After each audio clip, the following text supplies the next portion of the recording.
thanks to that rather extraordinary panel of people on the front lines who are really getting at the tough problems at the intersection of COVID and Alzheimer's. It was very impressive. People living in the dementia community, living with the disease, their caregivers, their loved ones more generally, has been at the center of our work. And Meryl has been, as a caregiver herself for 24 years, sort of at the forefront of forcing us to make sure that we talk to, listen to, most importantly, listen to those living with the disease and caregivers. She pressed us hard to develop something called the A-List. The A-List is now an online panel of 10,000 caregivers and persons with dementia, or those that fear dementia because they might have the pathology. And as a consequence, we take a pulse of that community regularly, at least once a month, if not more frequently, to understand what are they caring about today, this week, next week. And the answer consistently over the last 6 months has been COVID, for all the reasons that panel and Meryl have discussed in the last hour. Separation, isolation, increasing cognitive decline, rapidity of decline, deaths. It has been devastating to our community, and to particularly those elements of our community who are people of color, communities of color. Now, both Ken and Governor Lujan Grisham outlined a vision of how it is that we ought to transform our health system into one that is viewed as going there when you have acute instance, acute disease, or a broken bone, or some other element of your physical body that needs fixing, and beginning to transform it to include prevention, anticipation of disease, risk factors for disease, prevention measures, whether that be increased attention on an individualized basis to risk factors for your brain health and for related diseases. And therefore, opening up the possibility that we can adopt a national prevention plan that will begin to transform our health system into one that recognizes and cures, treats, or prevents brain impairments in later age. That is one of our goals. The other thing it does is to begin to identify those people at risk, or those people at the very earliest stages of symptomatic disease with whom we can work to target new therapies that are coming down the road that are either designed to slow the disease or potentially stop the disease and stop it before you get symptomatic. Much like HIV/AIDS, where we can hold people at an HIV positive level, but nevertheless not have them get full-blown AIDS, and have those individuals with HIV live a life of equal to in length, potentially equal to in health, without ever getting the vaccine. We've been struggling for the vaccine for 20 years and haven't gotten it in HIV, but we're on a path with HIV where HIV patients can live with chronic disease and not necessarily be symptomatic. That is our goal here. Our goal is to introduce therapeutics and lifestyle prevention measures and management of risk factors for the disease, which will enable you to stay non-symptomatic for a very long period of time and hopefully never experience symptomatic Alzheimer's.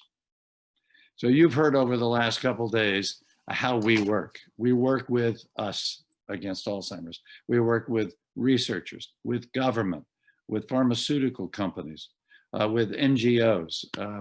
Terry Fulmer leads one of the best that is focused on this disease. And so we work with everyone we can with common goals and missions, with common strategies, dividing out who is going to do what in order to achieve some common goal. That's why we advocated for and were able to get a goal to stop Alzheimer's by 2025.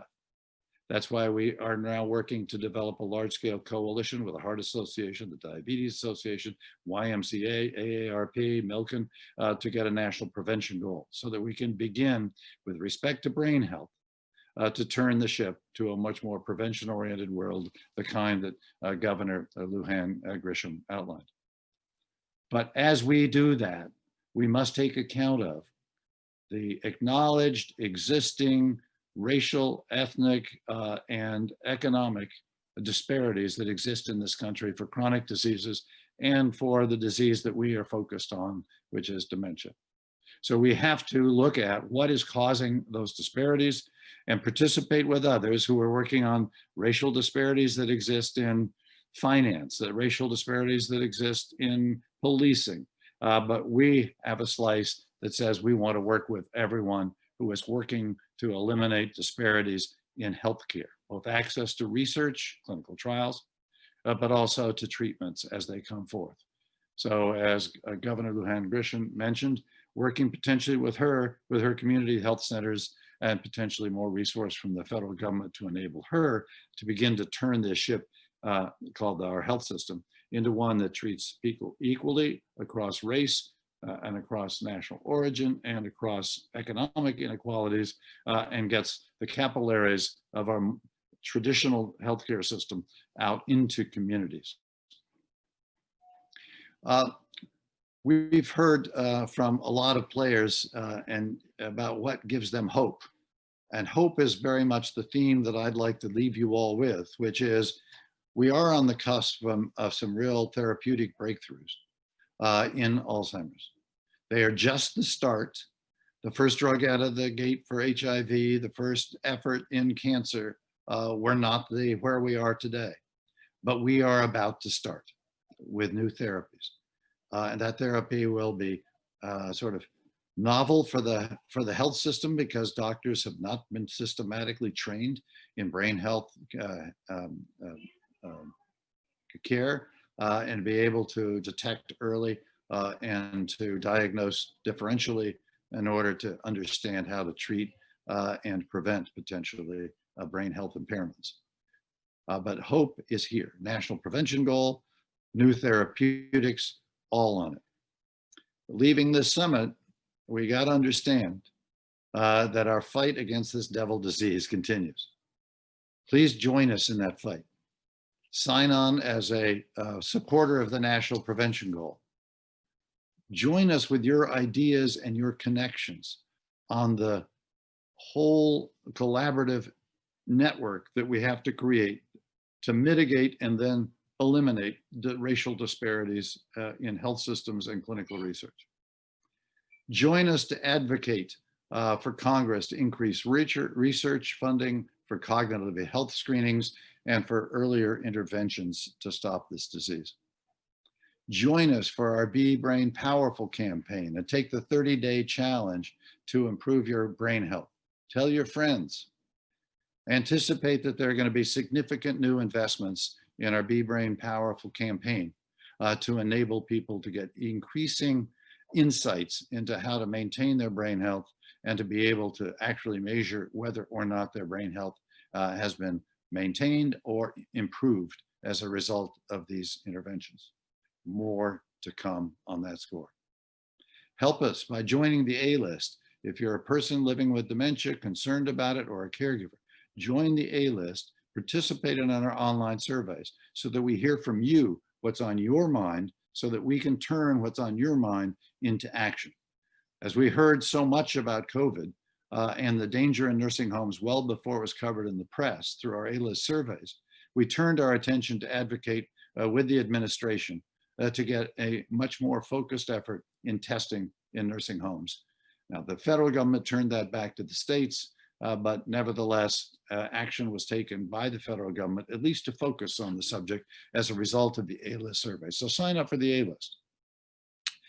Nevertheless, if you haven't done so yet, vote. Make your voice heard politically, which we are not a Republican or a Democratic organization, as you've heard. We're an Alzheimer's party. We are an Alzheimer's organization. So vote for the candidate you believe will do the best job for our community. Our community is large, it's growing. It largely has not been heard of, but my own political giving always is aimed at which candidate is going to be more effective in fighting for Alzheimer's resources and Alzheimer's policy, pro-Alzheimer's, anti-Alzheimer's policies. So hope is on the horizon. We have potential of 3 drugs on market from now. And I believe in the next few years, we're going to have more drugs and real likelihood that we're going to be able by 2025 to come close to, if not hit, our national goal of finding a means of prevention and effective treatment for Alzheimer's. As we end our 2020 summit, I really do want to thank all the advocates and supporters. I want to thank everyone for attending. Around 12,000 people attended yesterday. I don't know what the numbers will show for today, but this is a very large community clearly interested in the problems and the potential solutions and how to get involved. I want to thank the Us Against Alzheimer's team. They have adjusted to COVID like no one you believe. They're working tirelessly. We have not missed a beat substantively in our own work because so many of our team members work at home, can work at home, and participate in a large number of Zoom calls, but nevertheless have been just as effective in the COVID world as not, even though they have the extra burden potentially of either husbands at home, wives at home, or children at home, which require increased attention. So I want to thank them for that. But I also want to thank them for adjusting this summit from what was planned to be an in-person summit, which in many ways is simpler, maybe, but it does not reach as many people. And so that they pivoted. And if for those of you who are joining our gala tonight, and I will describe it in just a second, you will see that my house has been turned into a television studio. So much of tonight's gala will be live from my house in Washington, D.C.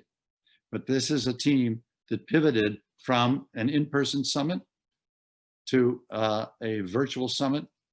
And we have a team tonight that's focused on our gala, honoring Mandy Moore and others, to a virtual gala. And so we have close to 1,000 people attending the gala tonight from around the country, from 30 different states. I want to thank the sponsors of the summit for tonight's Trish Vredenberg Gala. In fact, thanks to the very generous sponsors of the 7th annual Trish Vredenberg Gala, we're able to make the live broadcast of the gala available tonight to all of our friends and advocates. So join us. The gala begins at 7:30. You can attend by going to usagainstalzheimers.org/gala on your screen.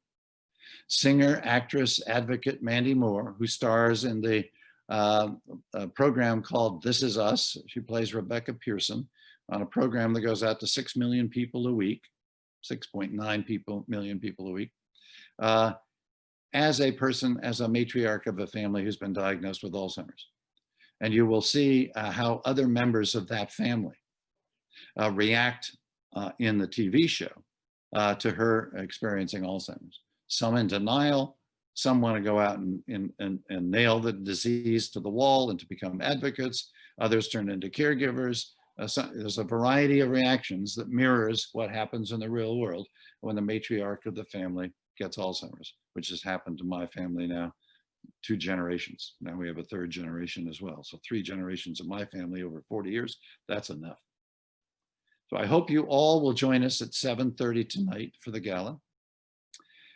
We're going to end this summit with a video of comments from caregivers, families, supporters, partners, and friends, all sharing who they are fighting for. Their stories remind me of why we launched this organization 10 years ago this month, why we will never stop in this fight until we put a dagger through the heart of this cursed disease. Thank you for joining us. Enjoy the video. I'll be back right after the video for a final comment. Thank you.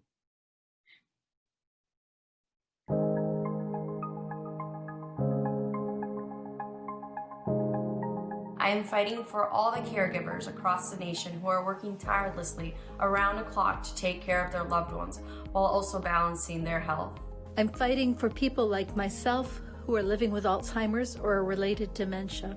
I am fighting for all, so no one else must live this dreadful disease. If there was no Alzheimer's, there would be millions of people who would still be able to hug, their mom, their dad, their grandma, their grandpa, and I'm fighting for those people so that they can continue hugging them. Tonight, we're fighting for a care and a cure in memory of the 8 family members for whom we and our immediate families cared, who either had Alzheimer's disease or vascular dementia. I'm fighting for the possibility to spread happiness despite having this disease. I am fighting for a future we can all remember. I'm fighting in memory of my father, Vic Coda, who we lost this past July to dementia. And I'm fighting for a cure in honor of my dad, who died of AD 3 years ago. I'm fighting for a world without Alzheimer's for all communities, regardless of race, ethnicity, gender, sexual orientation, or zip code. I am fighting for my grandparents who I have cared for, and for all other millennials and Gen Zs who will disproportionately bear the burden of Alzheimer's. I'm fighting for my mom, my dad, my father-in-law, who all died with dementia. I'm fighting for the right to have my body not outlive my mind. Studies suggest that Latinos in the U.S. are 1.5 times more likely to develop Alzheimer's disease than white non-Latinos. If there was no Alzheimer's, our abuelitos would live a better quality of life. They are whom I'm fighting for. I fight in memory of my mother and father, and in honor of all those people who made my parents struggle with dementia just a little bit easier. I am fighting for my grandfather who suffered from dementia, but also for the almost 6 million people suffering from the disease in the U.S. and the over 15 million unpaid family caregivers. I am fighting in memory of my parents. We are fighting for my mom and all those who live with this disease. We need more research. We need more resources and tools to support people living with all forms of dementia and their family caregivers. 3 generations of my family over 40 years, I'm fighting against this disease for my kids and my grandkids. Join us.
So what you've just seen in the last couple minutes is the us in Us Against Alzheimer's.